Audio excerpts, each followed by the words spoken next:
Okay, thanks for the introduction and the warm welcome. Thank you for coming along today.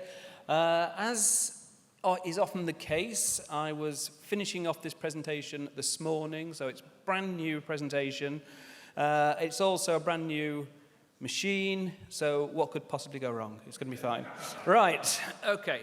I think you can make a good case that intuitively we all tend to be dualists. Now, I mean, in more reflective mode, we may decide that dualism doesn't make any sense whatsoever, but I think intuitively we do tend to think in dualistic terms. As this slide indicates, we think in terms of there are things out there that have an effect on our nervous system that cause us to maybe, in this case, to perceive a cat, but the percept, the actual experience, that seems to be a different kind of stuff, I mean, to the stuff that's out there. Okay, so obviously René Descartes was the name that you're most likely to associate with dualism, but I think it's intuitively it's a position that a lot of people take. Now, in terms of whether it's actually a reasonable position to take, I think a lot of people would argue, and I would probably agree with them, that a dualist position actually creates as many, if not more, problems than it actually solves. I mean, for my money, nobody has actually solved the so-called hard problem. How is it that we have this subjective sense of consciousness, of self-awareness, that arises somehow from, we assume, the activity in our brains? We assume, or at least many of us do, I think most people in this room probably do, that our brains are made of the same kinds of atoms and molecules that make up everything else in the universe, whether it be cats or pancakes or tables, chairs, everything. And we assume that those atoms and molecules follow the same laws of physics. So how could this happen? How could subjective self-awareness arise? This is the so-called hard problem. How do we explain consciousness? And for my money, I'd say nobody has actually satisfactorily solved that, despite the efforts of philosophers and, to some extent, psychologists for centuries. But just sticking with that intuitive notion that we do tend to think in dualistic terms, that mind stuff is not the same as stuff that's actually out there, there are certain consequences that would follow if that were actually true. So, for example, one consequence is the belief in a soul. This mind stuff, consciousness, soul, whatever you want to call it, if that's not the same as the physical brain, then is the soul separable? Nice illustration here from The Simpsons. So it's a second time. If we get The Simpsons in the third talk as well, that's great. But we've got there a nice illustration. You'll be pleased to know that Homer was in fact revived and his soul went back into his body again. But this notion that your soul can become separated from the physical body is one consequence of this dualistic approach. And again, it's a very, very common belief found in many, many cultures around the world and throughout history. Lots of people believe that this soul is actually immortal. It survives bodily death. And again, that's got all kinds of consequences. What happens to the soul after death? Well, maybe it goes to heaven, or maybe it goes down to the other place. Or maybe, as lots of people around the world believe, we are reincarnated. I thought that was the best picture to illustrate the point. The soul somehow leaves one physical body when that physical body dies and is somehow able to enter into another physical body and live again. Some people believe that sometimes souls hang around on the earthly plane for a while, and that explains ghosts. I just like that cartoon, so I'll give you... Now again, these are very common beliefs amongst societies, as I said before, throughout history and geographically. Now, if any of those beliefs are true, then they would actually confirm that the dualist approach is right. If mind is separable from body, if the soul, if you want to use that word, or consciousness, can leave the physical body, then that would prove that dualism was in fact true.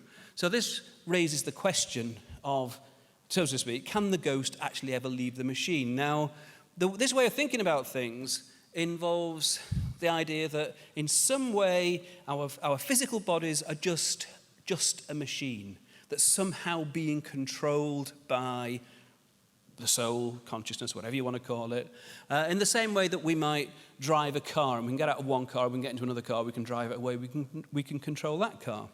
Under normal circumstances, the soul stays in a particular body, but under certain conditions, notably out-of-body experiences and, of course, death, then the soul can actually leave that physical body.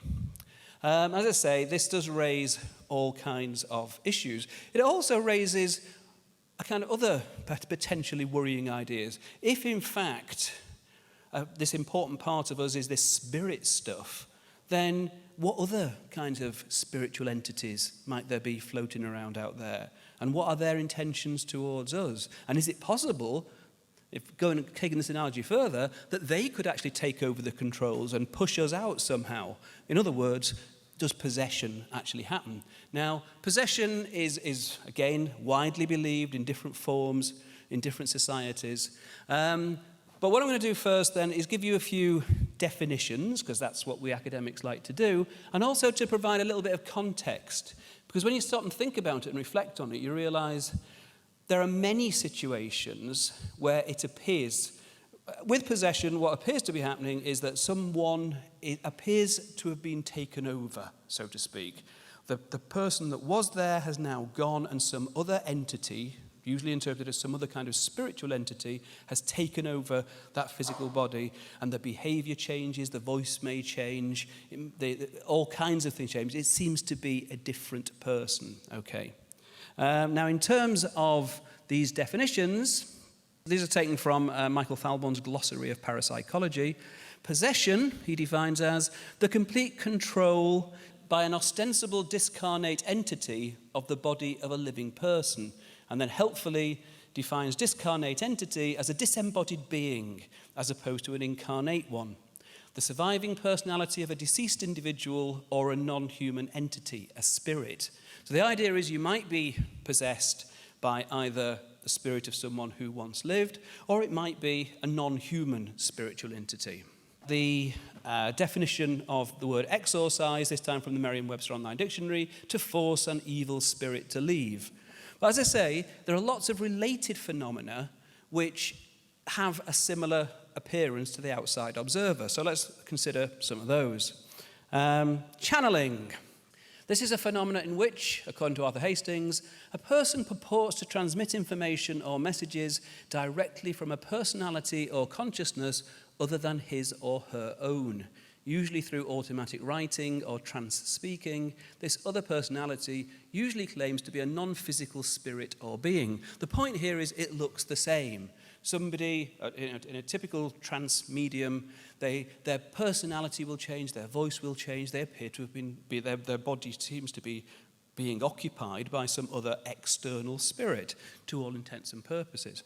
The main difference here between what we would typically think of as possession versus channeling or mediumship would be that the latter is thought to be more under the control of the medium, okay, or the channeler. They can regain control of their own body whenever they want to, whereas with possession, that's said to be sometimes a little bit trickier. But there are other related phenomena as well. From Wikipedia, dissociative identity disorder, previously known as multiple personality disorder, is a mental disorder on the dissociative spectrum characterized by at least two distinct and relatively enduring identities or dissociated personality states that alternately control a person's behavior, and is accompanied by memory impairment for important information not explained by ordinary forgetfulness.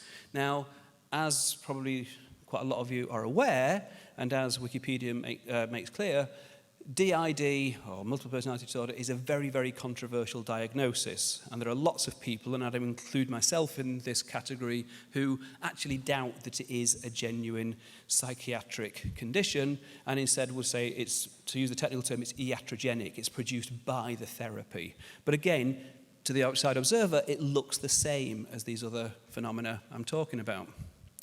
And then, of course, there's good old past life regression, a process in which a hypnotized person is mentally taken back or regressed by the hypnotist to one or more apparent previous lifetimes, thus suggesting reincarnation. I mean, I'm personally fascinated by reincarnation claims. I joined the Reincarnation Society last week, in fact. It's 500 quid. So you think, ooh. And then I thought, well, you only live once, don't you? So I'm here all week, folks. But while we're talking about hypnotic phenomena, there's also, if any of you ever seen a stage act, the hypnotist can make the hypnotic suggestion that the person's been taken over by some other entity. They probably wouldn't use those words, but the person can suddenly take on the personality, apparently, of a celebrity, or maybe an animal, or even an alien. You know, you get these situations where the hypnotist will make the suggestion, and suddenly the people on stage are talking fluent Venusian to each other, to all intents and purposes. But these are all examples of these situations where it appears that someone's been taken over by something else. Okay, so I suppose the next question to ask is, well, how common are these beliefs in modern Western societies? Let's have a look at America. Okay. This was an opinion poll, 1,000 US adults in 2013. Do you personally believe in the existence of the devil or not? Yes, 57%. No, 28%. Don't know, 15%. Do you believe someone can be possessed by the devil or some other evil spirit? The majority, 51%, say yes. 28% say no. The next question, you notice 28% there saying no, but the next question was to ask, how often do you think people are possessed by the devil? And you'll see that only 11% say never. So again, doesn't quite add up, but just looking at those figures there, you can see that this is a very common belief amongst American adults in 2013. Okay, this is not just something from the historical past. Some churches have a ceremony called exorcism, which is designed to drive the devil or evil spirits out of a person. Do you believe in the power of exorcism or not? Yes, I believe in the power of exorcism, 46%. No, less than 1 in 5. Now, so these are common beliefs even in modern Western societies. I'm pretty damn sure that if I had time to find figures for a UK sample, they would have been lower than that, but they would still be a sizable minority of the population that believe in this stuff. Okay, so how do we actually explain what's going on? Is it possible that we are dealing with some kind of genuinely paranormal phenomenon that defies conventional scientific understanding, or are there plausible psychological explanations? I tend to favour the latter. In terms of what those psychological factors might be, I think we can put them into two broad categories. First of all, there are neuropathological factors, which certainly in times gone by, but sadly even in modern times, are sometimes misinterpreted as evidence for possession in the sense that we're talking about it. This would include particularly certain forms of epilepsy, Tourette's syndrome, and also some commentators, I'm not going to be saying much about these, would include in certain types of schizophrenia, maybe even somnambulism or sleepwalking, and certain kind of quite rare esoteric neurological symptoms, things like alien hand syndrome. These are all fascinating topics, but I've only got time to cover. I'm going to concentrate on epilepsy and Tourette's. But I don't think it's reasonable to suggest that all people in all of these different contexts who appear to be taken over by something else are all suffering from these neurological conditions. And so we also need to think about other cases where we're looking at socio-cognitive factors. In other words, possession as a learned form of behavior. Okay, so we'll cover both of those topics. Just one general point to make here is that people, what this implies is that people can be thought to be possessed either as a result of bizarre behavior that is totally involuntary, they have no control over it whatsoever, or at the other extreme, people who deliberately are faking it, they're putting on this weird behavior for their own reasons, and we'll talk about some of those as I go through. And I think quite commonly there may well be a mix of the two. To a certain degree, the behavior is under control, but also it's sometimes played up and accentuated. Anyway, let's start with a good book, the Bible. Okay, quotation from Mark 17 to 22. And one of the multitude said, Master, I have brought unto thee my son, which hath a dumb spirit, and wheresoever he taketh him, he teareth him, and he foameth, and gnasheth with his teetheth. Sorry, it's very difficult to say this. God, Jonathan Ross would have trouble with it. No, maybe he wouldn't, I know. And pineth away, and oft times it cast him into the fire and the waters to destroy him. But if thou canst do anything, have compassion on us and help us. Very famous story from the New Testament. And what we see looking at that is a clear case of someone who sadly is suffering from epilepsy. But in Jesus' day, that could quite easily, you could see how certain types of epilepsy would appear both to the observer and to the sufferer as if they've actually been taken over by some kind of external being of some sort. And so demonic possession would seem quite reasonable. It's sad that Hippocrates, 400 years earlier in the sacred disease, had pointed out that these symptoms were due to brain disease and they were not due to demonic possession. But it's easy to see how people might misinterpret these kinds of symptoms. Just in terms generally of seizures, they can be caused by a variety of genetic, medical, biochemical, and environmental factors. Just a single seizure, or even one or two seizures caused by particular known causes, would not lead to a diagnosis of epilepsy. So if you have a seizure during a fever or as a result of a drug overdose, for example. Although the diagnoses vary somewhat, we're generally talking about reserving the diagnosis of epilepsy for people who suffer from repeated unprovoked seizures. These seizures are typically associated with a disorderly paroxysmal neural discharge that produces distinctive spiking in the EEG. And this activity can either just remain localized or it can spread right across the brain and cause a generalized seizure. So this is the spiking in the epileptic EEG. You can see the first part of the traces there.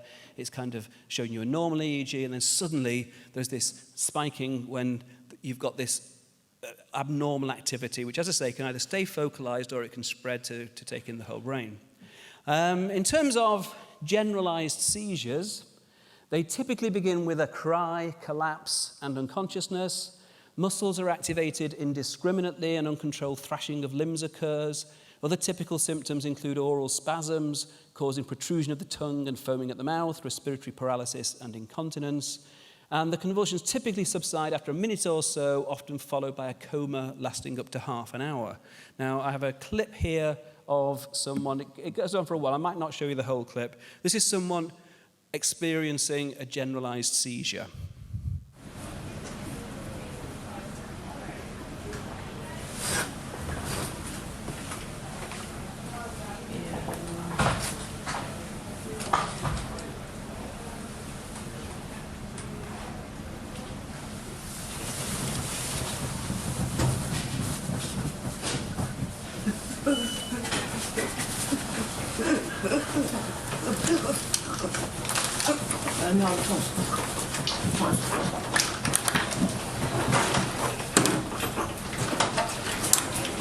She's having a seizure. Right.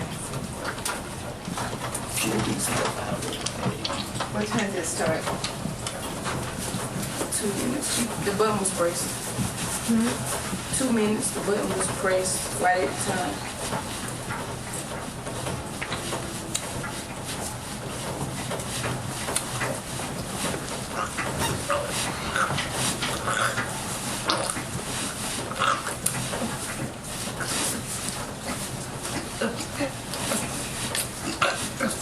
We probably need to turn her over. A little bit that way.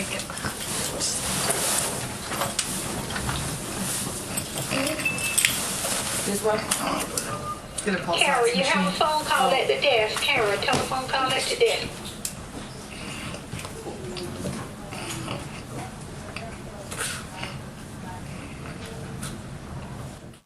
Okay, I'm going to stop it there. It goes on for another few minutes, and then there's a period of confusion and so on and so forth. My point is, you can imagine in days gone by when we didn't have any understanding of how the brain worked, how that kind of behavior, that kind of situation could be interpreted in terms of possession. Now, interestingly, after I downloaded that clip from YouTube to use, I spotted that the person who I think very bravely put that up on to educate people about epilepsy had left. I posted this in honour of my ignorant Bible-thumping co-worker who believes seizures can sometimes be caused by demons. Yeah, what can you say? Not all epileptic seizures are as dramatic as that. They can sometimes be so subtle that nobody, including the person themselves, actually even realises they're happening. Obviously, that wouldn't be unlikely to, even in days gone by, have led to people thinking that person was possessed. Sometimes, rather than the generalised seizures we've seen there, that the activity can stay focalised, as I say. And I've just taken these symptom lists from the Epilepsy Action website. If we're talking about temporal lobe focal seizures, common symptoms include flushing, sweating, going very pale, having a churning feeling in your stomach, seeing things as smaller or bigger than they really are, seeing or hearing something that's not actually happening, smelling non-existent smells, tasting non-existent tastes, feeling frightened, panicky, sad or happy, feeling detached from what's going on around you and feeling sick, also having vivid memory flashbacks, having an intense feeling of déjà vu when you're convinced that you've experienced something before, even when you haven't, having an intense feeling of déjà vu when you are convinced that you have experienced... Sorry, I had to do it. Being unable to recognize things that are very familiar to you, sometimes referred to as jamais vu, chewing, smacking your lips, swallowing or scratching your head, fumbling with your buttons or removing items of your clothing, wandering off without any awareness of what you're doing or where you're going.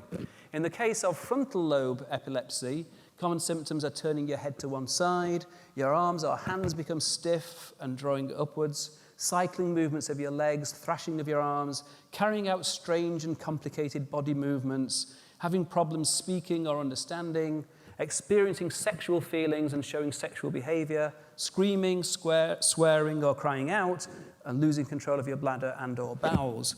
So you can see, obviously, that a lot of those symptoms, again, could, to the outside observer, in an age where everybody accepted that demons could take people over, could be interpreted in that way. Turning now to Tourette's syndrome, it's worth noting that the first, according to good old Wikipedia, I trust everything in Wikipedia, a lot of it is very good, actually, to be serious. The first presentation of Tourette's syndrome is thought to be in the book Malleus Maleficarum, The Witch's Hammer, by Jacob Sprenger and Heinrich Kramer, published in the late 15th century, and describing a priest whose tics were believed to be related to possession by the devil. So, you know, there's clear evidence there that this does happen. In terms of Tourette's syndrome, it's an inherited neuropsychiatric condition. We don't even now understand in detail what actually causes it. It's characterized by numerous physical tics and at least one vocal tic. It's not as rare as it was once thought to be, but most cases are very, very mild, don't need treatment. It begins in early childhood and often remits with age.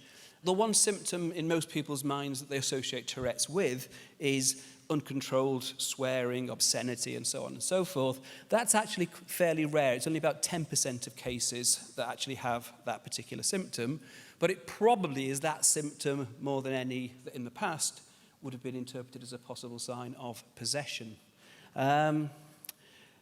One thing about it's interesting because obviously it looks like you've got a situation where something has taken over and the person has no control whatsoever. I mean, particularly when we see these kind of dramatic bits of footage, I'll show you some in a minute, of people swearing and apparently unable to control that.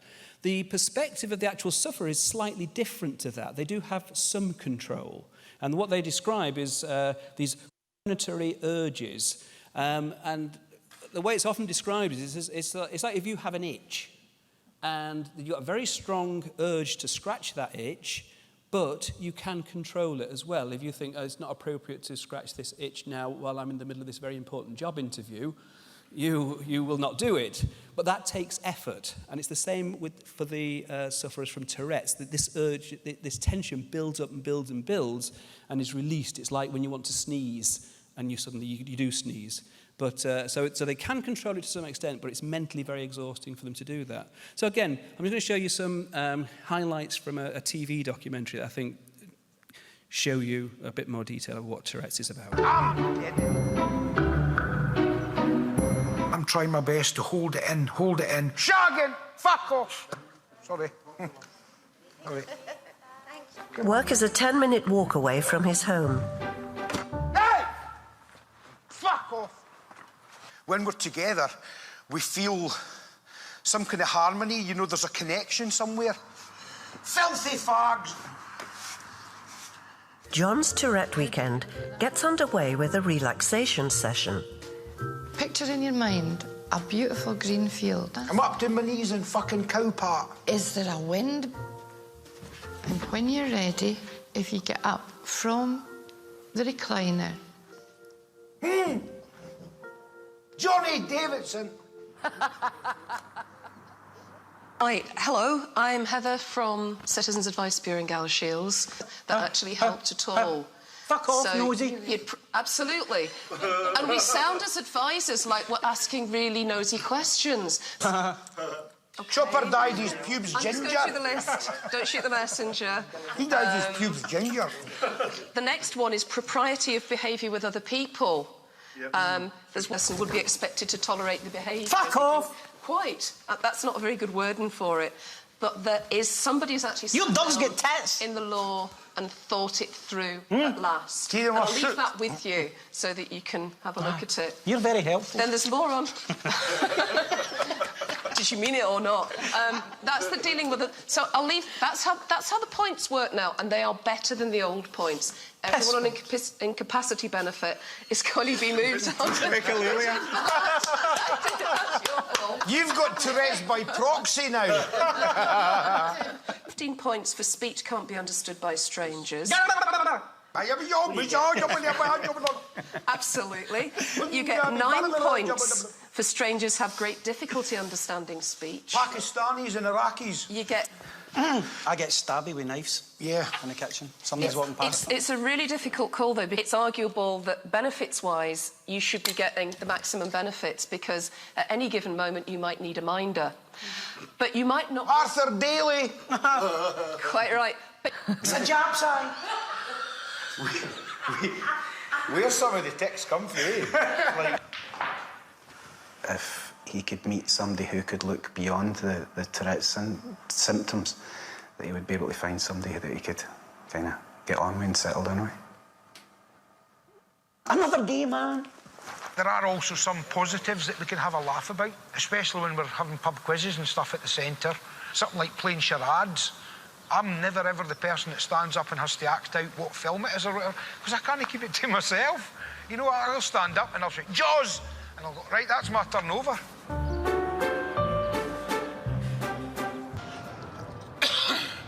Oil on the road. Gonna crash! Hey! Border between England and Ireland. Yay, we're here. Crash! We're Irish. At last. Okay, we'll start with that. Again, you know, you can see how that could easily be interpreted if you have the right belief system, or in my opinion, the wrong belief system, as possession. The behaviour just seems so bizarre, it's disruptive, it's antisocial, etc., etc. Now, as I said before, I don't think it's reasonable to try to account for all ostensible cases of possession in neuropathological terms, and I think really we need the socio-cognitive perspective. Now, again, I don't expect you all to be immediately familiar with the socio-cognitive perspective. It's an approach that's generally been associated with attempting to explain hypnotic phenomena, and there are two main approaches to trying to explain hypnotic phenomena, okay? On the one hand, you have the so-called state theories, and state theories tend to assume that the hypnotic trance is some kind of unique, special, altered state of consciousness, and that when you're in that state, your mind works in a different way to the way that it normally works. It's as different from normal waking consciousness as, say, dreaming is, okay? And you might be able to do things that normally you wouldn't be able to do. You're very susceptible to suggestions from the hypnotist, and so on and so forth. In contrast, there are a set of, as a theoretical approach referred to as the non-state theorists, very imaginatively titled. And one of these is the socio-cognitive approach. And This approach argues that you can explain the whole range of so-called hypnotic phenomena in much more mundane terms. You don't need to invoke this special altered state of consciousness. You can explain the whole range in terms of things like attitudes, expectancies, beliefs, compliance, imagination, attention, concentration, distraction, and relaxation. Now, these are both academically respectable positions.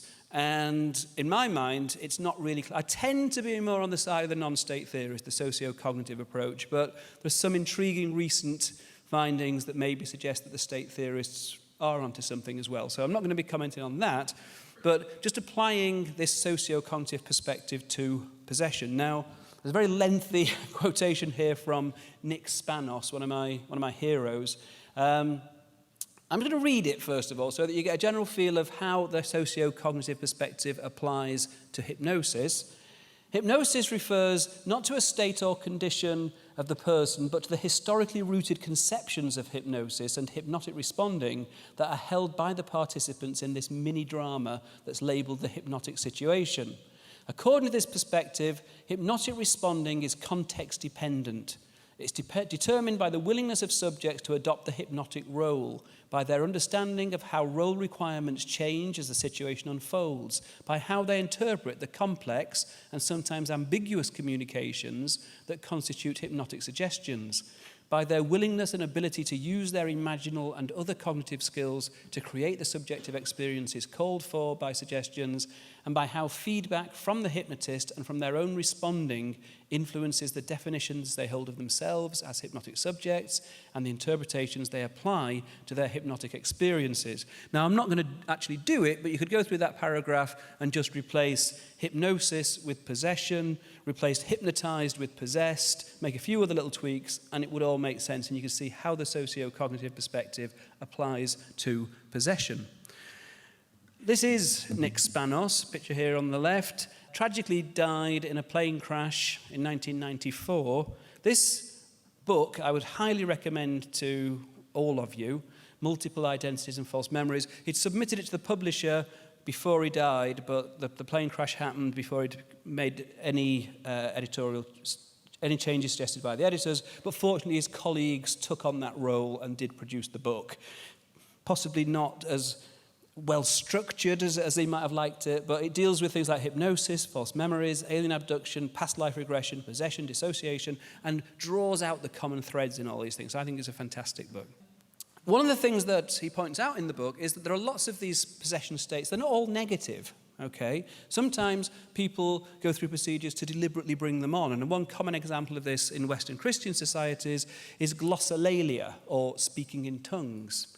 It's a state desired and deliberately entered into in many Western Christian communities.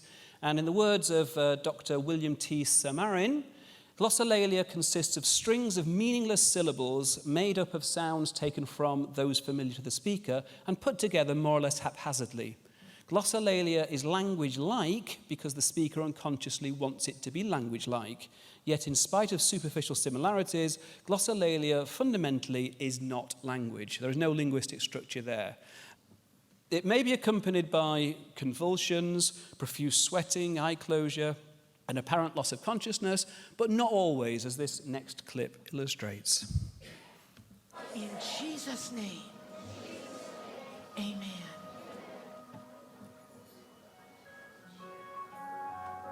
If you don't open your mouth, the Holy Spirit can't talk. All right, now I want everyone to raise your hands, and we're going to pray in tongues. Hallelujah. Let's do it. Oh, we love you, Jesus. So koho rashada kahala busida. Lo rashada kahala busida. Let the Holy Spirit fall. He's here. Feel His power. Feel His power. This is you talking, and the Holy Spirit is just going to whisper in your ear what to say. You have the answer. Don't stop. Don't stop. This is the greatest day of your life next to the day you got saved.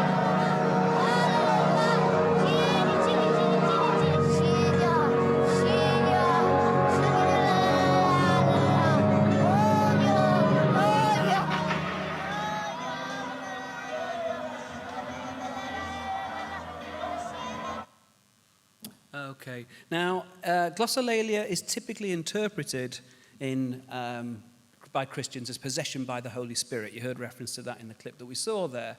Now, interestingly, the glossolalians themselves often claim that they're amnesic. They don't remember what was happening while all this gobbledygook was coming out.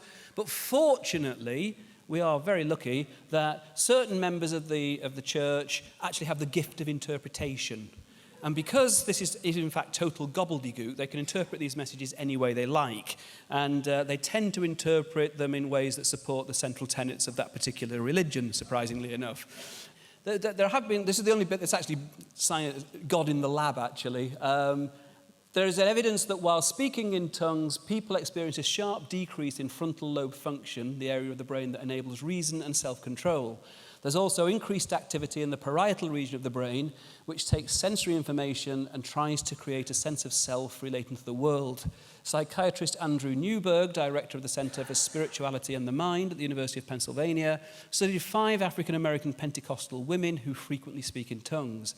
As a control activity, Newberg had the women sing gospel tunes while moving their arms and swaying.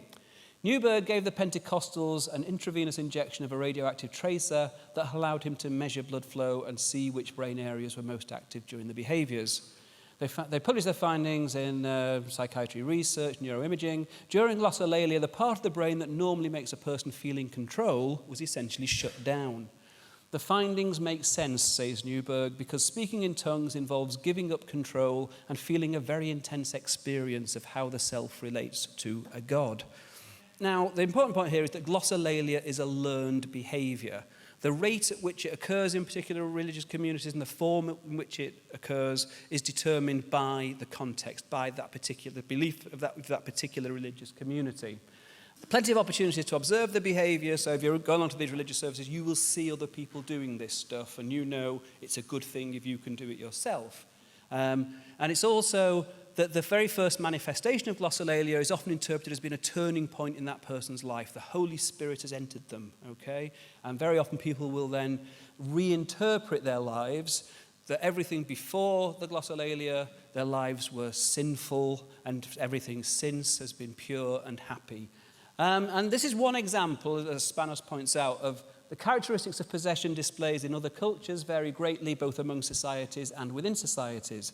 Possession is not a unitary phenomenon and differs dramatically depending on the status of the possessed person, the context in which the possession occurs, and the meaning attributed to the possession both by the possessed individuals and by his or her audience. Now, this is just to show you, because we tend to think of very often in these pre-industrialized societies or traditional societies, the healer, the shaman, invites possession by these outside entities, these spirits. It's the spirits who will then make diagnoses and recommend treatment and give general life advice, and then the spirit will leave and the shaman will return to their former state. And we tend to associate that, as I say, with these kind of traditional societies. The actual details can vary enormously. It might be a one-to-one consultation, or it might be in a group setting where it's a ritual, and the healer will take on many different roles, being possessed by many different spirits. But just to let you know that it's not only in those kind of societies. It happens in the UK in modern times. This is one of my favourite healers, a guy called Gary Mannion. He's a psychic surgeon. I'm sure all of you have heard of psychic surgeons. And the traditional thing with psychic surgeons is they use sleight of hand to make it look as though they are performing operations and putting their hands deep inside the body cavity and extracting tumours and so on. But it's all a trick. Surprise, surprise. Gary has gone one stage further, so that he doesn't have to bother with all that awkward sleight of hand stuff. He says that when he is possessed by the spirit Abraham, from the Bible, the very one, Abraham goes in there and does all the surgery inside you without any of that mess. Okay, so it's a much, much better system. So if you check out Gary's website, he's great. Abraham is Gary's spirit. This is taken directly from the website. Is Gary's spirit surgeon, the one carrying out psychic surgery through Gary. He claims to have lived on Earth around 3,500 years ago and was not a surgeon, that might surprise you, when he was alive. He used to lead tribes, apparently. You know, that's what he said at the interview. He used to lead tribes and states that his life, he hurt more people than he helped. Abraham says he's learnt all his healing and surgery knowledge from spirits in the spirit world since he passed. He also claims that his work he's carrying out now is around 100 years ahead of modern surgery. So really good stuff. I mean, you should check him out. Abraham has stated that like most spirit surgeons, he's not trained in every part of the body. However, he has a team of doctors and surgeons that work with him, each of which have their own specialist areas. So when you receive treatment, the surgeon you need for your ailment will work on your condition. So it sounds good to me. I think you should go and see this guy. This is another much more famous channeler, stroke healer, J.Z. Knight. She channeled Ramtha, who apparently conquered the world 35,000 years ago. Highly rated by New Age guru and actress Shirley MacLaine. And the one thing I like most of all is that when she's possessed by Ramtha, she talks in a very, very silly voice, and it's really entertaining. But of course, you know, if you want really convincing evidence of spirit possession, there's only one place to go.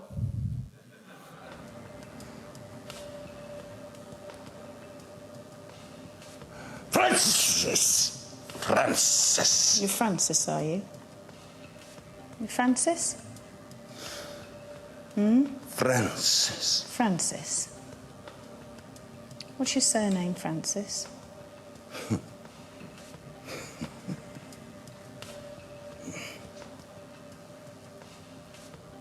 What's your surname? What's your surname? He's forgotten his surname. What's your surname? I do not have to talk to you. I want you to tell me what your surname is. Come on. You hussy. Oh, am I? You don't scare me. You hussy. Am I? I don't think so. You hussy. No, I'm not. So tell me. You don't scare me one bit. No, you don't scare me. Don't come near me because you don't scare me. So tell me, what's your surname? What's your surname? Come on, what's your surname? What's your surname? What's your surname? Take thy hand off me, wench! No, I'm not. I'm just asking for your surname. Take thy hand off me, wench. No, you don't scare me. Come on, what's your surname? Oh, scuttle your legs. Oh, will you now? Don't you like women? See your breasts. Yeah, don't you like women? Wench. You don't like women, do you? You see your breasts? Yes, I do, yeah.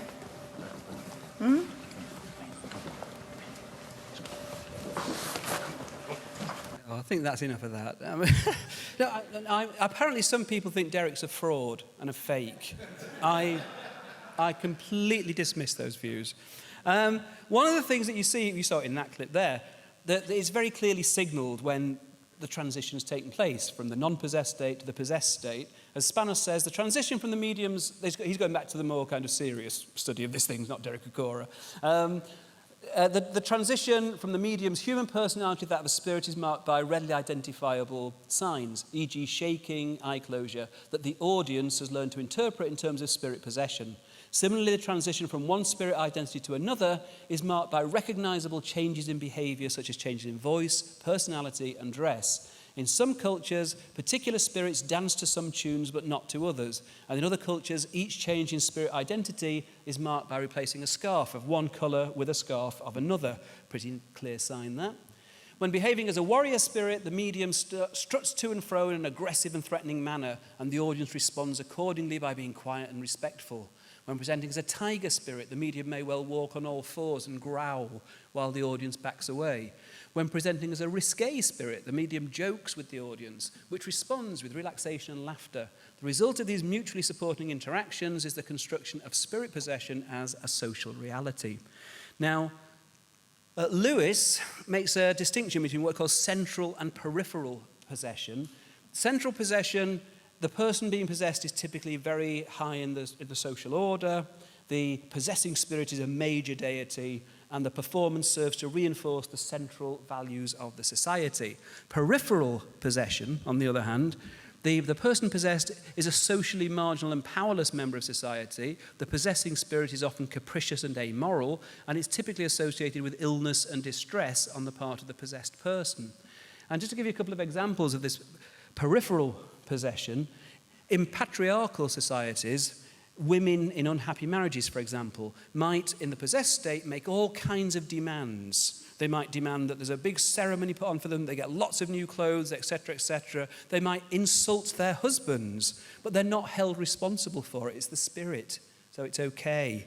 And it's because they're possessed. But obviously, there's a payoff here for the poor, oppressed woman in the unhappy marriage, that she gets a chance to tell her husband what she really thinks of him.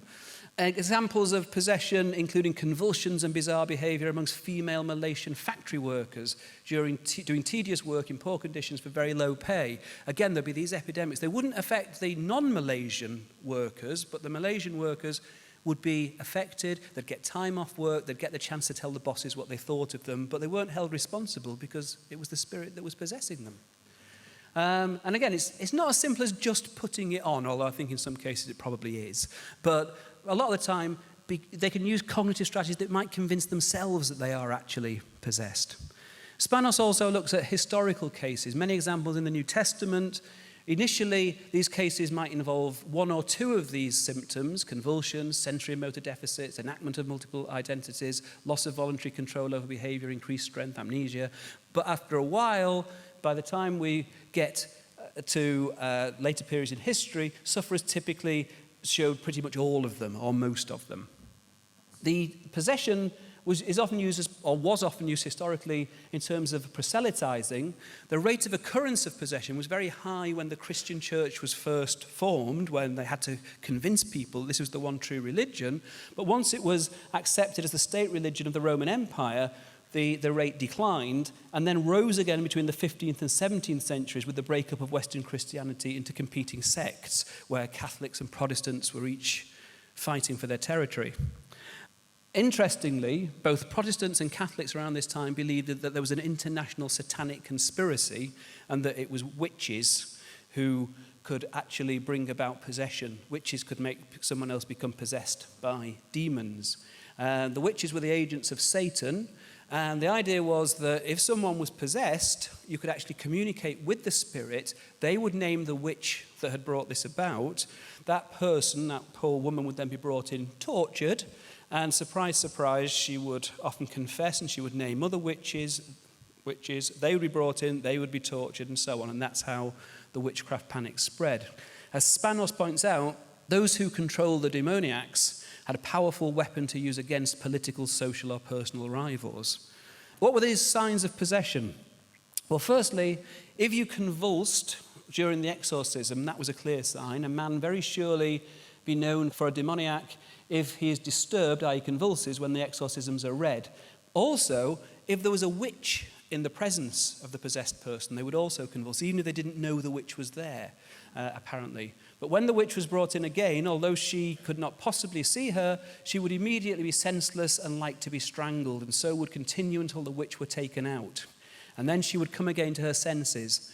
That afterwards, Mr. Greatrix, Mr. Blackwell, and some others who would needs satisfy themselves in the influence of the witch's presence, tried it and found it several times. Although he did it with all possible privacy, and so as none could think it possible that the maid to know either of the witches coming in or going out. Obviously, there'll be all kinds of other cues that were being given that are not being described in that passage. Another surefire sign was that if the possessed person was of a low social order, then obviously they're going to be stupid and not know anything about the world.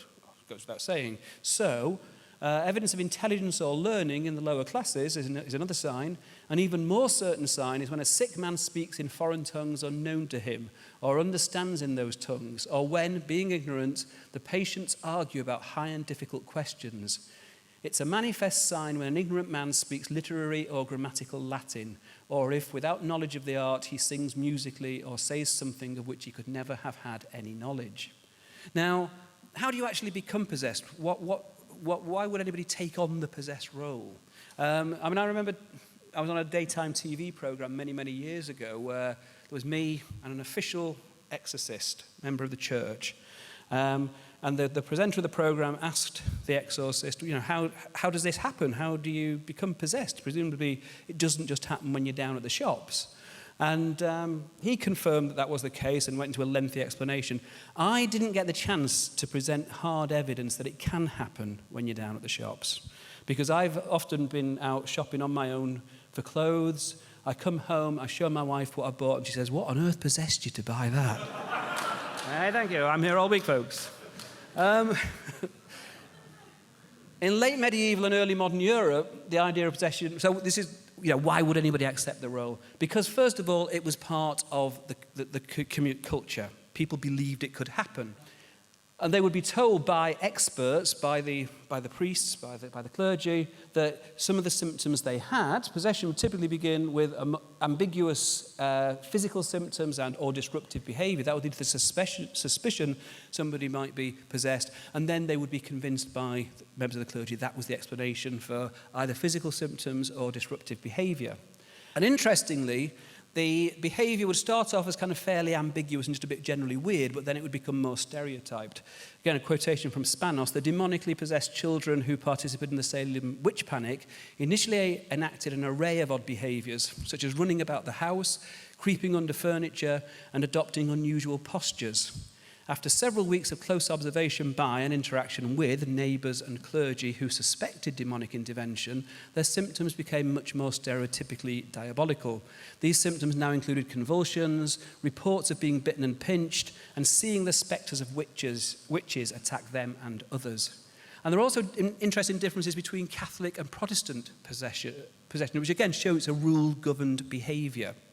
So both Protestant and Catholic demoniacs convulsed and displayed sensory motor deficits, but only Catholic demoniacs exhibited direct evidence of indwelling demons. According to Catholics, exorcism involved talking to the demons, making it very clear you're not talking to the person, you're talking to the demon. You want to know their name, you want to know when they entered the body, you want to know why they did it, and so on and so forth. These demons had their own names, personalities, and distinctive voices. For the Protestants, direct communication with demons was shunned as being sinful, and their exorcisms mainly involved prayer and fasting, and therefore you didn't get these demonic enactments. In terms of how you learned the role, detailed information regarding what was entailed was available from a variety of sources: direct coaching, imitating others, overhearing others' conversations. Why would you take on the role? Well, as I said, you've got the shared belief system. The people who were accused of possibly being possessed were dependent on those around them for physical and social needs. There was isolation from dissenting views, so anybody who didn't believe you were possessed was kept out of the way. And denial itself was taken as a sign of possession. I mean, anybody who's interested in dubious forms of psychotherapy, that rings bells. The reason you're denying it is because it's true, okay? In this case, it was the demons who were using their wily cunning to try to fool people, but it wouldn't work. And then also, there could be benefits if it was used strategically. There were outbreaks amongst cloistered nuns. Back in those days, most of the people in these convents were not there by choice. They were there because their families couldn't afford to keep them. And life was dull and dreary and hard and really, really shit.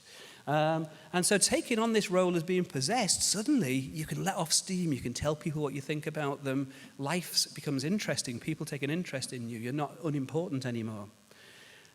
Okay, does exorcism work? Well, surprise, surprise, it doesn't work on cases that have got a neuropathological basis. But in the socio-cognitive perspective, you can see why sometimes it might seem to work, because it's based on the beliefs. It's based on taking on the role and enacting that role. And part of that role is that you respond appropriately during the exorcism ritual. What are the benefits to those involved? Well, to the exorcist, it's pretty obvious. The exorcist is seen as being a very powerful person who's taking on the ultimate challenge, good against evil. Okay, so they get a huge amount of respect within their community. The possessed, that's an interesting one. Why would anybody take on these roles? Often, as you'll know, they'll get quite severely treated. But, on the other hand, as I've said, it's an opportunity to let off steam. You've also got this situation, like in a lot of cases in America these days, you can blame all your antisocial, your unacceptable behaviour. It wasn't me, it was a demon. You're not responsible for it. You then go through the exorcism process and you re-enter the fold and you're welcomed back with loving arms, and you can contrast your new self, now that you've found God and Jesus and the Holy Spirit, with your old sinful self. And of course, there's always the possibility, should you need it in the future, that maybe a demon will creep in again and you can go and have a good time. You know? And then there's the wider community, the fact that it reinforces the belief system of the wider community. Now, as I say, that's kind of, in a sense, the kind of, if there is a positive side to this whole scenario, that's it. But there's also a very, very dark side. lots of cases in the news. There's a classic from a while back, but it's one of the most horrible cases. In 1978, 2 West German priests and the parents of an epileptic were convicted of causing her death in a brutal 11-month exorcism. They received suspended sentences. The local bishop, citing Jesus' admonition that demons can only be expelled by fasting and prayer, authorised starving 23-year-old Annalise Michel, who weighed only 68 pounds at the time of her death. Her epilepsy could have been treated and her life saved as late as a week before her demise. I'm going to show you another, it's only quite a brief clip, and it's quite disturbing, but I think we should remember that this kind of thing can happen. This particular case was the basis of 2 films, Requiem and the Exorcism of, you know the one. Can't remember it. Anyway, there's some sound comes on in a while, don't worry. They're the priests involved. This is actual recordings of her.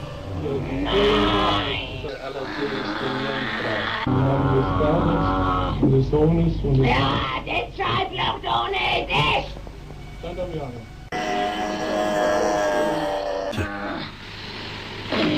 Ja, das ist Familie. Ihr könnt's auch nicht machen. Scheiß durch, was die doof schreien.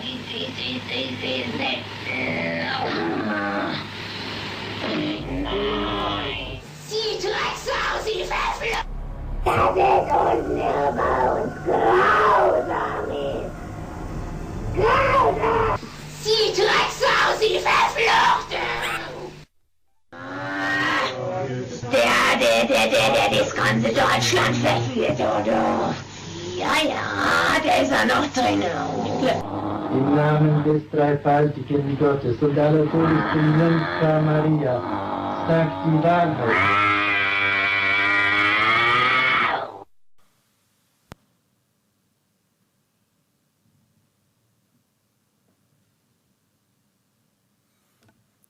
Okay, now again, unfortunately, it's a problem in modern Britain as well. I'm just going to finish with a couple of quotations from an article in The Guardian by Louise Hunt in 2012.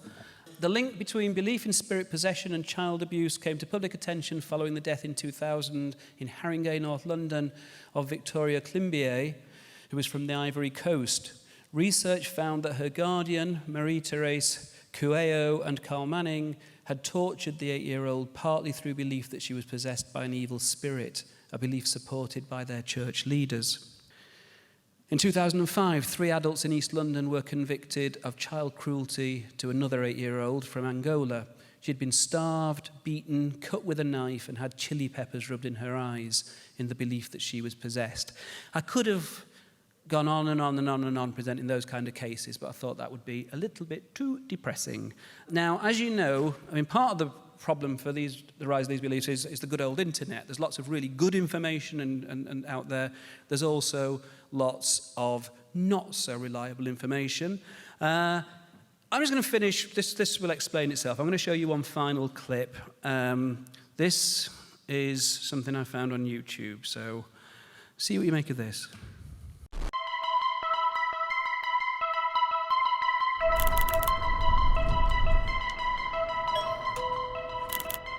Father. Show me to her.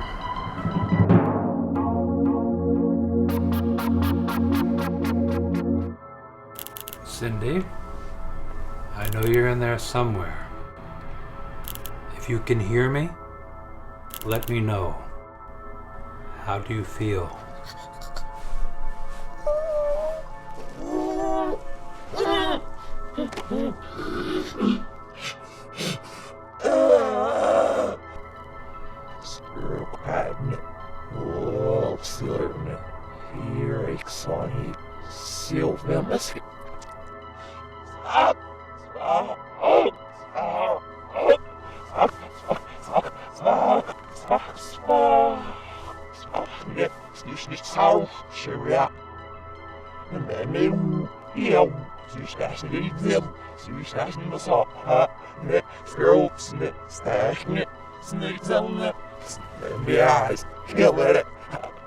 Smile, galera.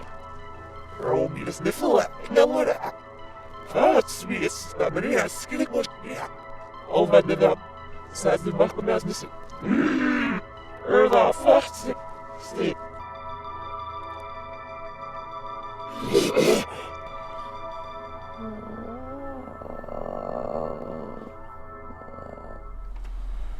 I'm going to play that backwards.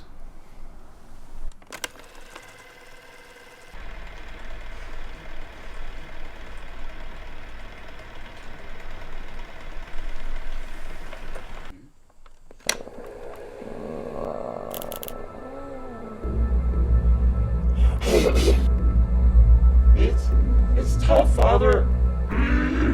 Since I become possessed by the devil, I don't get excited about the same stuff. I don't like elephants anymore. But I like clowns. And I like diamonds. And lesbians. And cats. And sports. And awesome tattoos. Lesbian tattoos. White women. Irish prostitutes. And cops. Cops.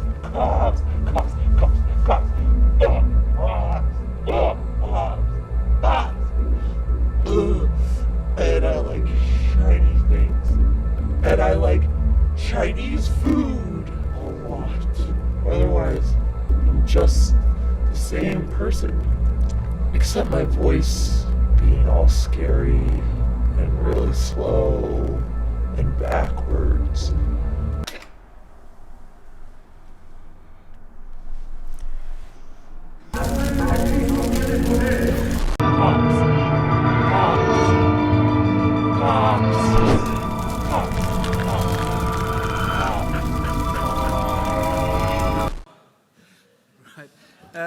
I'm not sure that was for real, actually. Anyway, thank you very much for listening. We'll do questions at the general panel bit at the end. Okay, thank you.